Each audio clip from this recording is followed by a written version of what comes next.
Hey, are you Gabby? Sure am. You want to take a walk around Round Lake in Eden Prairie today? Let's do it. I am Gabby, and I am born and bred Minnesotan.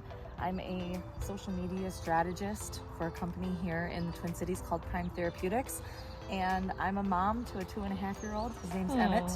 He could probably host a podcast. It's that for me. Kind of thrust into a marketing position where I was the entire marketing team for a small company, and I launched their social. Married right before. Oh, wow. Right before. We did a later moon in January of 2020. April, we were like, we're pregnant. Oh, wow. Entirely from home. I only go into the office like maybe 5-6 days a year right now. Oh, wow. Hi, your dog is so cute. Thank you. Oh my gosh. Always run into dogs on these walks, so. I can go to sleep at night feeling like I've treated my life like a campsite. I'm leaving the experiences better than how I found them. That's a great metaphor. I love that. Thank you. Yeah, social media seems to be the road. I mean, it's definitely not going anywhere. And what social ends up becoming, either from development of new platforms or functionalities or legislation, whatever that ends up looking like, that online community aspect is not going away.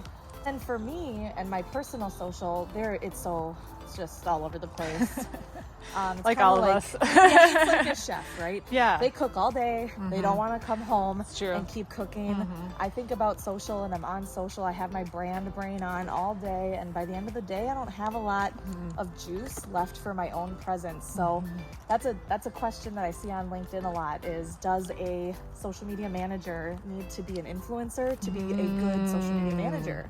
Because oftentimes on job listings, it'll say you need to have, X amount of followers and almost be like a macro influencer for an influencer or someone to run your channel, because those are different skill sets and they're compensated very differently. Yes. So something to think about. And Eric Hansen talks about. Yes, he's going to come on at some point. Yeah, but he has brought up in recent talks that merger of, should social media managers be the faces of their brands, and if they are, should they be compensated differently the way that you would hire talent? I keep creeping on you. No, it's totally fine. Followers don't equal sales. Followers don't always equal a positive impact on your bottom line. It can build brand awareness. If that's your goal, then that's an appropriate metric to try and grow.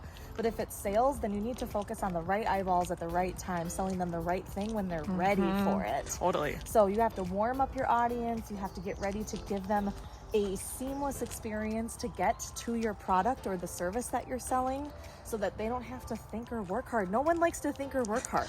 So true. So it's Mental Health Awareness Month, Gabby. Yeah. What are your thoughts on that? I think it's hard to maintain mental health when you're a social media Oh, manager. burnout, that sort of thing. You And take in all this news. The news cycle yes. is not positive because phone negative addiction. mood gets Yeah. clicks. Yeah.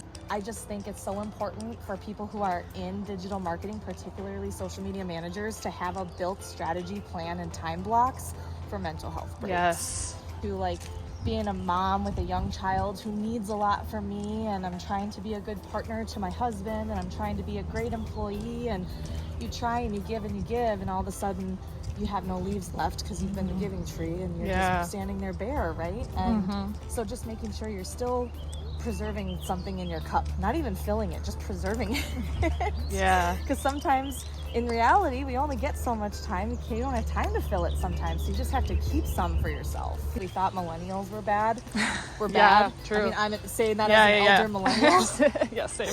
Then, just imagine what, my son's going to grow up with. Got to get away from the screen time. And so maybe that's what Gen Z's feeling. Because if you think about the generations getting educated right now, that is serious screen fatigue. I didn't have that. Yeah, with the growing up. pandemic, being home and on the computer all the time. Right, Yeah. I had the razor phone where I Yeah, had to same. press the buttons 7 times to get to a certain letter, and I could only call my high school boyfriend after 9 p.m. I mean, the amount of screen time and access everybody has to each other, no wonder they're probably burnt out. I mean, I guess it doesn't surprise me, but I am super curious to watch the difference and the importance of social media in marketing strategies moving forward as people who have grown up with it move into those decision-making seats. Very true. I think about that too. I am at @the_FabGab, and I'm on all the socials. That's my LinkedIn, my Twitter, and my Instagram, and my TikTok. Awesome.